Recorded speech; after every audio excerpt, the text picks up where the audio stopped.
Hola, buenos días, ¿cómo amanecieron? Bendito sea Dios por un día más. Somos muy afortunados de tener un día más de vida.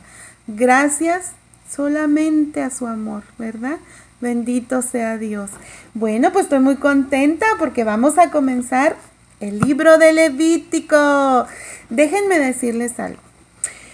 Muchas veces estamos tentados a saltearnos el libro de Levítico porque son un registro de prácticas o rituales pues que estaban hechos a las personas de esa época, ¿verdad? Era común en esa época, en esa era. Pero ¿saben qué? Dios no cambia, ¿verdad? Entonces es necesario que también lo leamos, aunque ya no se hagan esos rituales, esas prácticas, porque de alguna forma vamos a aprender nosotros que nosotros adoramos a un Dios alto, a un Dios santo, a un Dios poderoso. No hallo palabras para escribirlo. Y Él merece ser adorado. Entonces Levítico lo debemos de leer también, ¿ok? Bueno, también les quiero recordar, en Éxodo se terminó el tabernáculo, el lugar de adoración. Ahora, al pie del monte Sinaí, donde termina Éxodo va a comenzar Levítico. Ahí van a durar como 2 años los israelitas, van a durar un tiempo ahí, porque ahora que terminaron el lugar de adoración, ahora el Señor les va a enseñar cómo adorarlo, ¿verdad? Entonces, vamos a comenzar Levítico y que sea Él enseñándonos, que sea nuestro Santo Espíritu, nuestro Padre Celestial, mostrándonos, revelándonos, no sé, todo lo que Él quiera hacer, porque es necesario, muy necesario aprender, ¿verdad? Bueno, pues vamos a comenzar. Y Levítico lo escribió Moisés, ¿ok? Y la bendita palabra de Dios la vamos a leer en el nombre del Padre, del Hijo y del Espíritu Santo, pidiendo a sí mismo a su Santo Espíritu que sea Él dándonos el entendimiento a todo lo que Él nos habla aquí, para nosotros comprender, para nosotros asimilar, para nosotros meterlo en nuestro corazón y adueñarnos, ¿verdad? Bueno, en el nombre de Jesús. Amén. Llamó Jehová a Moisés y habló con él desde el tabernáculo de reunión, diciendo: Habla a los hijos de Israel y diles: Cuando alguno de entre vosotros ofrece ofrenda a Jehová de ganado vacuno u ovejuno, haréis vuestra ofrenda. Si su ofrenda fuere holocausto vacuno, macho sin defecto lo ofrecerá.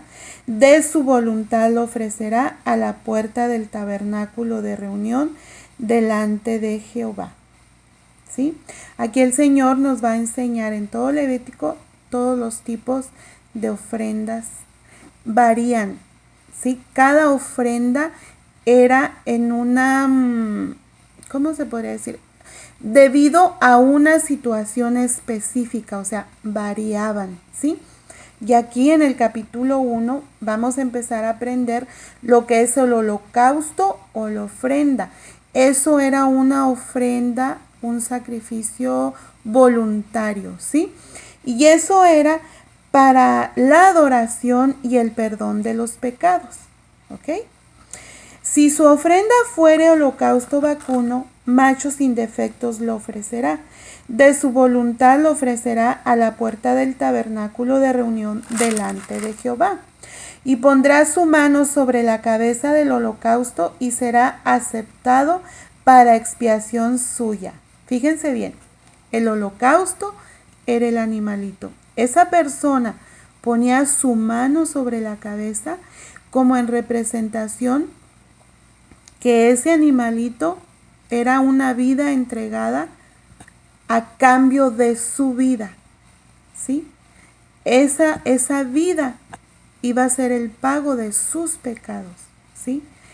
Quizás dirán ustedes, wow, bueno, cuando las personas miraban morir a esos animalitos, se sensibilizaba su corazón, ¿m? Y le daban importancia a no pecar más, ¿m? Porque ellos estaban viendo que un animalito, una vida, era a cambio de su vida por el perdón de sus pecados. Entonces degollará al becerro en la presencia de Jehová, y los sacerdotes, hijos de Aarón, ofrecerán la sangre y la rociarán alrededor sobre el altar, el cual está a la puerta del tabernáculo de reunión, y desollarán el holocausto y lo dividirán en sus piezas. Y los hijos del sacerdote Aarón pondrán fuego sobre el altar y compondrán la leña sobre el fuego. Luego los sacerdotes, hijos de Aarón, acomodarán las piezas, la cabeza y la grosura de los intestinos sobre la leña que está sobre el fuego que habrá encima del altar. Y lavará con agua los intestinos y las piernas, y el sacerdote hará arder todo sobre el altar. Holocausto es ofrenda encendida de olor grato para Jehová.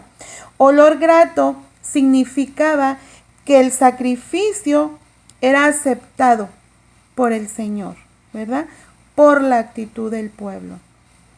Si su ofrenda para el holocausto fuere del rebaño, de las ovejas o de las cabras, macho sin defecto lo ofrecerá, y lo degollará al lado norte del altar delante de Jehová, y los sacerdotes, hijos de Aarón, rociarán su sangre sobre el altar alrededor. Lo dividirá en sus piezas con su cabeza y la grosura de los intestinos, y el sacerdote las acomodará sobre la leña que está sobre el fuego que habrá encima del altar. Y lavará las entrañas y las piernas con agua, y el sacerdote lo ofrecerá todo, y lo hará arder sobre el altar. Holocausto es ofrenda encendida de olor grato para Jehová. Si la ofrenda para Jehová fuere holocausto de aves, presentará su ofrenda de tórtolas o de palominos, y el sacerdote la ofrecerá sobre el altar, y le quitará la cabeza y hará que arda en el altar, y su sangre será exprimida sobre la pared del altar, y le quitará el buche y las plumas, lo cual echará junto al altar hacia el oriente en el lugar de las cenizas, y la henderá por las alas, pero no la dividirá en dos, y el sacerdote la hará arder sobre el altar, sobre la leña que estará en el fuego.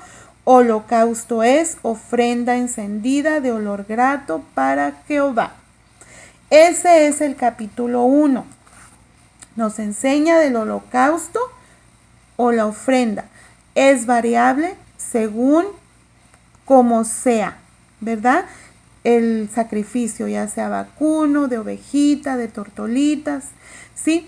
Entonces, ¿pero qué mostramos aquí? ¿Qué nos muestra el Señor aquí? ¿Sí?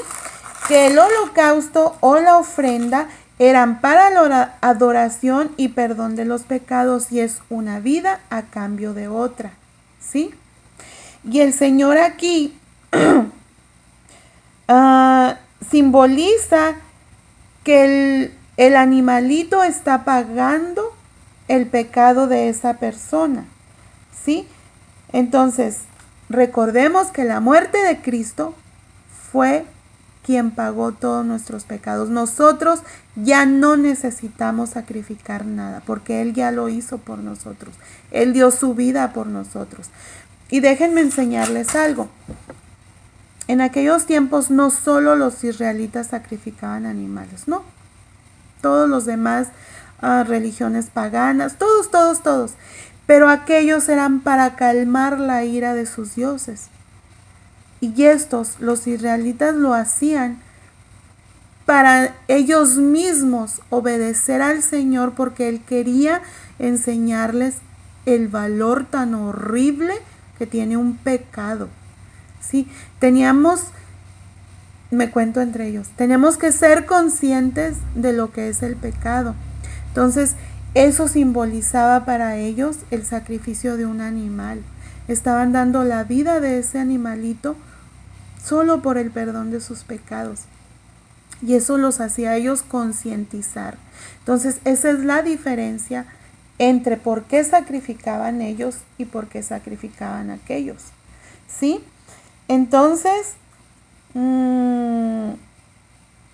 el animalito era el sustituto de ellos y él recibía el castigo que ellos tenían que recibir. Entonces, creo yo que sí concientizaban. Entonces, eso era lo que nos enseña, es lo que nos enseña el capítulo 1. Y recordemos que ni el sacrificio ni el arrepentimiento, hace que, ¿cómo les diría? Ni el sacrificio ni el arrepentimiento es para perdonar nuestros pecados. No, el único que puede perdonar nuestros pecados es el Señor.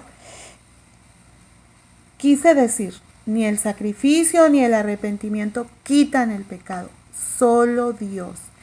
Y cuando tú haces que el Señor de alguna manera mire tu sacrificio, yo por ejemplo, a veces me aguanto de decir algo, a veces trato de quitar mis pensamientos que no deben de estar ahí, porque sí se puede. Esa es una forma de esforzarme, de alguna forma sacrificarme, y el Señor lo mira. Pero un sacrificio sin arrepentimiento, sin un cambio, pues de nada sirve, ¿verdad? Entonces, vamos a seguir esforzándonos. Bueno, espero que me haya explicado bien, ¿verdad? Y mañana continuamos con el capítulo 2 de Levítico. Y recuerden, todo esto, por algo el Señor nos lo dejó. Nos va a servir, créanlo, nos va a servir. Entonces, nos vemos mañana. Que Dios me los bendiga y sonrían. Nuestra actitud cambia todo. Hasta mañana.